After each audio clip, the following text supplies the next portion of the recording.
चलो दोस्तों, आप देख रहे हो मेरी सोशल साइट। देखो आ एलिमीटर है, कितना जीब्रो है देखो बरकानो। 1 2 3 4 ने 5 ओ एलिमीटर हर वस्तु में लागे।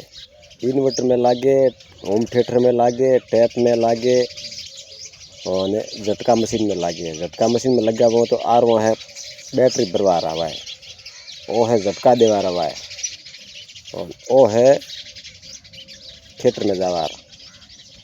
लगभग यार कैपेसिटी है पे 1 क्विंटल तार कवर करे। या में एलिमीटर अलग अलग सिस्टम आया करे, क्योंकि एलिमीटर है मारे पास भाव पुरानी था। आरो है 5 जूल का और आ है 2। देखो हर ट्रांसमीटर अलग अलग आवे,